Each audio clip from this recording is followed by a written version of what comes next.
जैसा कि साथियों अभी आपको एक्सपर्ट्स ने कहा है कि व्यक्तिगत और सामाजिक योग्यताओं का पोषण, स्कूल वो प्लेस है जहां बच्चे आते हैं हमारे पास और वो एक अपना घर से कुछ सीखे हुए गुण लेकर के आते हैं।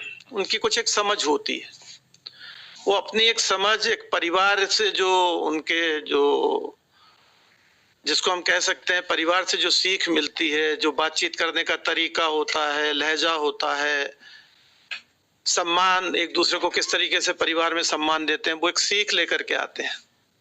पर विद्यालय में जब वो आते हैं तो वो अपने परिवेश या घर की भाषा, घर के जो बोलचाल के तरीके हैं, घर में किस तरीके से वो एक दूसरे को सहयोग करते हैं, उसको लेकर के आते हैं। पर जब विद्यालय में आते हैं तो विद्यालय में उसको साथी मिलते हैं। घर में छोटा भाई बहन हो सकता है, बड़ा भाई बहन हो सकता है, परंतु उसी के उम्र के बच्चे कम मिल पाएंगे।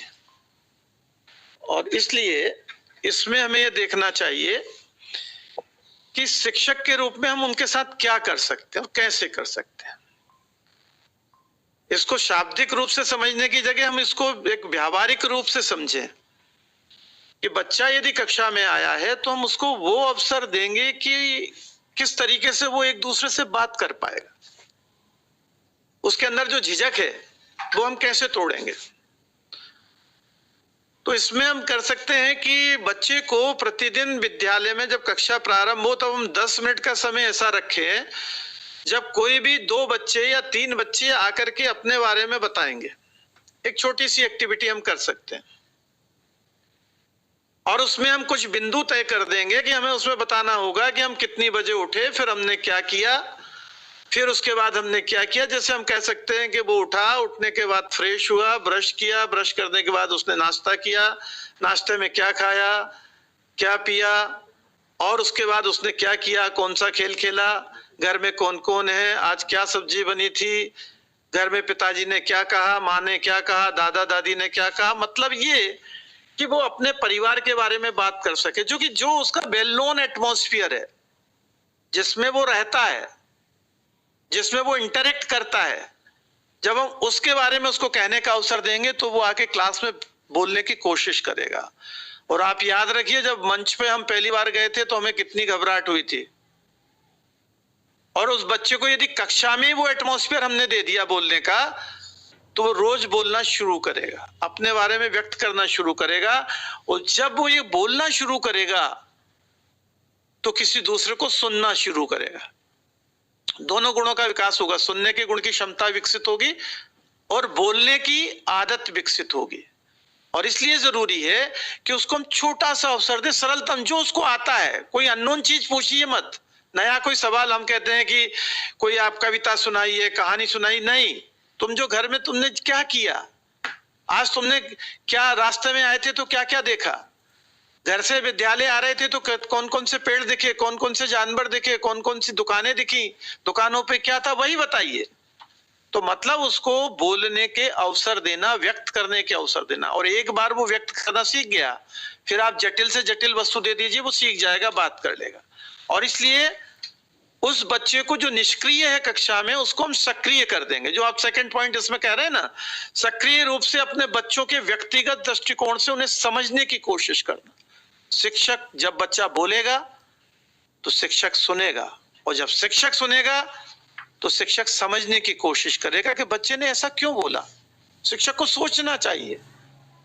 यदि उसने ये कहा कि मैंने नाश्ते में आज चाय पी, लगातार वो बता रहा है कि मैंने चाय पी, कभी उसने नहीं कहा कि दूध नहीं पिया, या कभी फल नहीं खाए, या अंकुरित बीज नहीं खाए, तो कहीं ना कहीं ये कि उसके परिवेश, उसके घर की स्थिति क्या है, इसकी समझ एक शिक्षक को मिलेगी। घर में कौन कौन है उसके बारे में समझ मिलेगी, कौन बीमार है, कौन स्वस्थ है, उसके बारे में समझ मिलेगी। और इसलिए बच्चे की समस्याओं को यदि शिक्षक ने समझ लिया, जब बच्चे को शिक्षक समझेगा तो शिक्षक को भी बच्चे समझेंगे, क्योंकि जब वो उसकी परेशानियों में साथ देगा शिक्षक, तो बच्चा भी शिक्षक को समझेगा और शिक्षक के निर्देशों का पालन करेगा। दूसरी चीज है कि बच्चों की भावना सीखने के प्रति उनके दृष्टिकोण की महत्वपूर्ण भूमिका निभाते हैं बच्चे। तो ये भावनाएं हम कैसे विकसित करें? बच्चा सीखता कब है? इन्होंने बहुत अच्छी बात की थी भय मुक्त वातावरण की, शाला सिद्धि में बहुत समझाया, बहुत चर्चा की। भय मुक्त का आशय क्या? भय मुक्त का आशय ये कि एक सहज वातावरण जिसमें कोई भी बच्चा उठ करके अपनी बात कह सके। जैसे कोई भी बच्चा अपनी मां से बात करने में जितना सहज होता है उतना सहज किसी के साथ नहीं होता। क्यों होता है? कि मां उसकी हर बात को सुनती है, समझती है।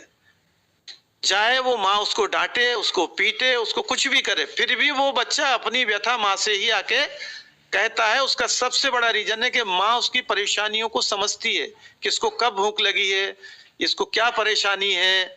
मां अपने आप उसको समझ देती है, बच्चा नहीं कहता तो भी समझता। तो वो चीज शिक्षक के अंदर तब आएगी जब वो बच्चे के साथ संवाद करेगा, उसकी परेशानियों को समझेगा, उसके व्यक्तिगत गुणों की तारीफ करेगा, उसके अच्छे कार्य की तारीफ करेगा, और कोई गलत किया है तो उसको समझाएगा। और इसीलिए ये आवश्यक है कि उसको हम इस तरीके के सहानुभूति पूर्वक वातावरण में रखें और एक दूसरे के प्रति सहायता करने के लिए प्रेरित करना। इसके लिए जरूरी है कि जो कक्षागत प्रबंधन आप तैयार करेंगे, कक्षा का कोई भी काम शिक्षक जितना कम से कम काम करेगा और बच्चों को जितने से जितना ज्यादा से ज्यादा इन्वॉल्व करेगा, उतना अच्छा क्लासरूम मैनेजमेंट होगा, उतना अच्छा डिसिप्लिन बनेगा, उतनी अच्छी एक्टिव क्लास होगी। आप करके देखिए कि कक्षा की व्यवस्था, टाट पट्टी कौन बिछाएगा, चौक कौन लाएगा, डस्टर कौन लाएगा, कोई यदि आता है तो उसको नमस्कार कैसे करेंगे, कोई किसी को बुलाना है तो उसको कैसे संबोधित करेंगे, क्योंकि ये सिखाना पड़ता है। अपने पिताजी का नाम लेंगे तो कैसे बोलेंगे, उसके आगे श्री लगाएंगे या नहीं लगाएंगे, माँ का नाम है तो उसको कैसे संबोधित करेंगे, बड़े भाई है तो उसको कैसे संबोधित करेंगे, नगर का बुजुर्ग है तो कैसे संबोधित करेंगे। मतलब ये चीजें आप डे टू डे लाइफ में कक्षा के अंदर सिखा सकते हैं। और जब भयमुक्त वातावरण होगा तो क्रोध की बात ही नहीं होगी, फिर उदासी की बात नहीं होगी। और ये जरूरी है कि शिक्षक बच्चों से बीच बीच में हल्की फुल्की बात भी करे, उनको कुछ चुटकुला सुनाए, उनको कोई कहानी सुनाए, उनकी किसी बच्चे ने कोई अच्छी एक्टिविटी की है तो उसको थोड़ा सा शाबाशी दे। क्योंकि आप देखेंगे अच्छा शिक्षक वो होता है जो बच्चे ने छोटा सा भी काम अच्छा किया उसको कहता है शाबाश, वेरी गुड। और ये दो शब्द ऐसे होते हैं जो बच्चे को अगला काम करने के लिए जस्ट 2 टाइम 3 टाइम एनर्जी दे देते हैं। और इसलिए इसमें कंजूसी शिक्षक को नहीं करना चाहिए। और इसीलिए उसने कौन सा काम अच्छा किया, यदि किसी बच्चे ने स्कूल के अंदर कोई सामान पड़ा है और वो उठा के लाके शिक्षक को दे दिया, वो चाहता तो रख भी सकता था, किसी की पेंसिल मिल गई उसको, किसी का पेन मिल गया, किसी का कोई सामान गिर गया था वो मिल गया और उसने लाके दे दिया। और शिक्षक ने प्रेयर में यदि उस बच्चे को सम्मानित कर दिया, सम्मानित करने के लिए सर्टिफिकेट नहीं देना है, केवल मंच पे बुला के उसको हम ये कह दें कि आज इस बच्चे ने एक बहुत किसी बच्चे का सामान गिरा है वो उठा के लाके दिया, इस हमारे विद्यालय का ईमानदार बच्चा है, इसके लिए ताली बजाओ। मात्र इतना सा करना उसके उस गुण को पोषित करेगा, उसको लगेगा यार मैंने अच्छा काम किया, सबने मेरी तारीफ की। यदि किसी ने झगड़ा किया और वो आके मंच पे स्वीकार कर ले कि मैंने गलत किया था, मैं अब झगड़ा नहीं करूंगा, इसके साथ अच्छे से रहूंगा, मतलब वो क्षमा मांगना सीखता है, क्षमा करना सीखता है।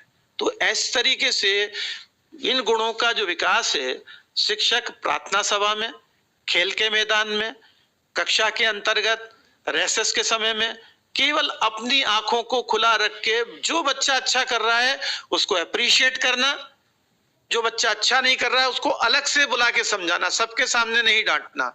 यदि हम ये करते हैं तो ये एक बेहतर तरीका होगा इन गुणों के पोषित करने का। और देखिए फिर आपके बच्चों में सामाजिक गुण, व्यक्तिगत गुण, नैतिक गुण, इनका पोषण कितनी तेजी से होता है। Thank you.